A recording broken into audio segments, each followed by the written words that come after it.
Man, how time flies. Feels like only yesterday when Ideal Legend hit the scene in 2021, but little over a year later, we got the next DLC, Biotech. So in today's video, we talk about what you get in this DLC and whether it's worth getting. First up, we have children and babies. That's right, now you can start families in Rimworld, and I don't know why you'd want to bring a child in a world where organ harvesting is a common trade, but hey, you do you. So with the DLC, a colonist can get pregnant through natural means or perhaps artificial means. Wait a bit and you get a future new colonist in the form of a baby. Babies of course need a lot of work. You need a safe place for them, some toys for them to enjoy, a safe warm crib, and of course milk. Lots and lots of milk. Now the good news is in Rimworld, the speed of a baby growing up is improved, so you won't have to wait literally 20 in-game years for an adult. More so if you use a growth vat. So why let them grow up naturally if you can growth vat them? Well, a child who has a good upbringing and more education given to them will gain better opportunities. See, every few years you get to pick out traits and passions for them to obtain, and the better education and attention you get, well, more choices you get to pick. With a growth vat, you are only just making a future soldier, which isn't bad per se, but it's all on you. Do you want to take the time to let a child grow or speed it up and be limited? We will go over more details on the nuances of raising a kid on the Rim in a future video. Also, before you ask, no, I'm not testing if you can organ harvest them or other horrible things. I've done many horrible things in my life. That might be a line I won't cross now, my writer, meanwhile.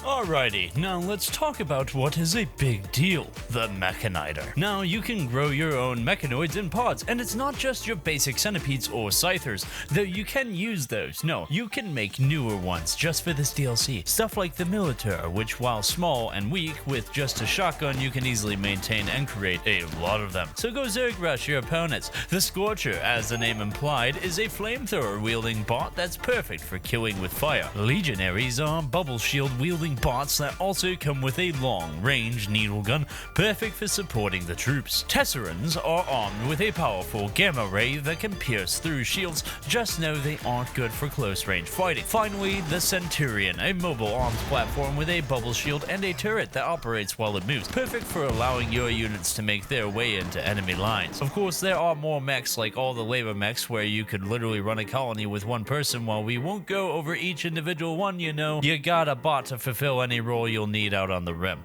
Though do note, this uses up a lot of space and resources, but I think it will be worth it in the end, especially when you gain super powerful boss units. While I got you, mind hitting that subscribe button, really helps us out. Most of you aren't subscribed. While you're at it, check out the Patreon. $1 a month goes a long way for us on the team, so we can keep doing what we love. Now what do we mean by super boss units? Well, Rimworld isn't just gonna let you have the power to control machines just like that. There are a few caveats to this. For starters, these aren't normal mooks from a nameless mech army. These are the equivalent of commander units, such powerful bosses who each have their own strengths and, well, I say weaknesses, but I'm fighting them on top of the forces they will bring. You might as well assume you can't take advantage of them. The super mechs are as followed. First, the Diabolus. This ultra heavy machine is armed with what I know as a Hellfire cannon. It takes a bit to charge, but if you get hit by it, say goodbye to your colonists. To quote How of Shaman King, its flames can consume everything, flesh, bones, even soul. Don't think getting behind it will help. It can release gouts of flames around it as a defense. The only saving grace to fighting it is its speed. It won't move very quickly, so you can try to outmaneuver it. Next, the War Queen. This one is possibly the weakest of the mechs, but it doesn't need strength. It has its own built-in army. It can create more swarms of its own mechs, so you best show the queen some respect or she might overwhelm your forces. Her weakness is the time to build up her little forces, but work fast. She doesn't like to wait. Finally, the Apocryphon, what might be the most dangerous of the three. This is a powerful psychic machine.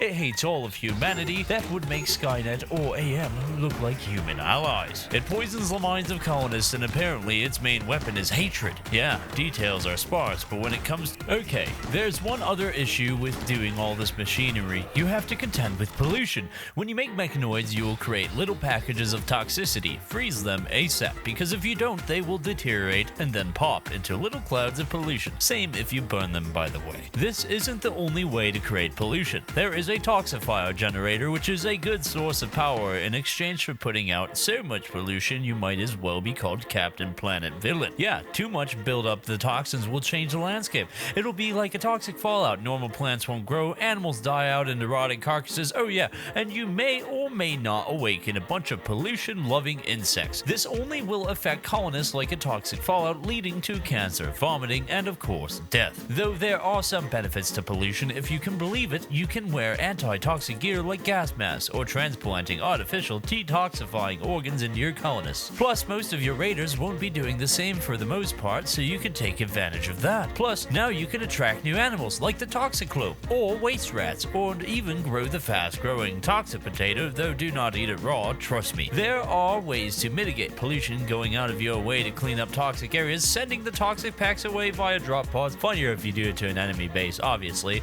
or just avoid doing anything that causes more pollution and try to stay green. Though if you want to make your enemies green, try the new toxic gas IEDs and grenades. This gas is basically the equivalent of a tear gas weapon mixed with some toxic fallout, very useful for weakening opponents who are preparing to attack you.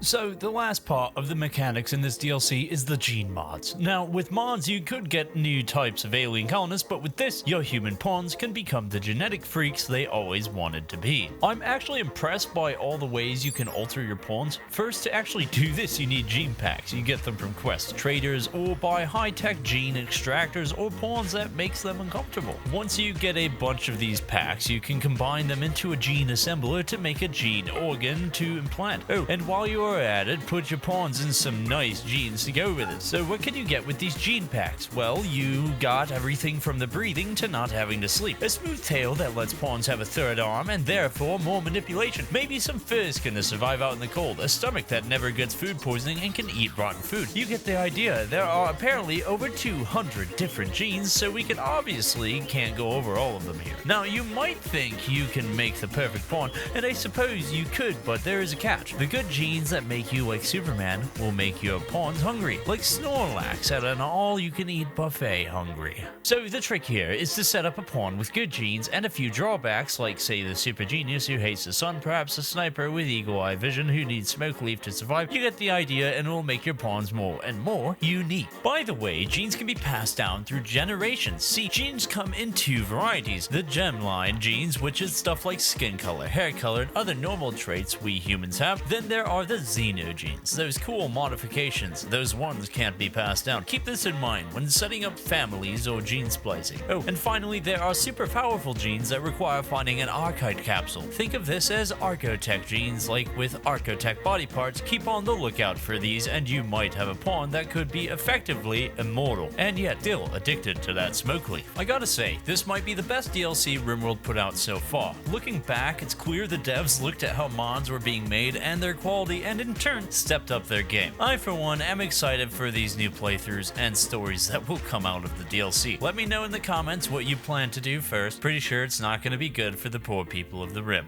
Now, if you excuse me, we have a robot invasion in progress.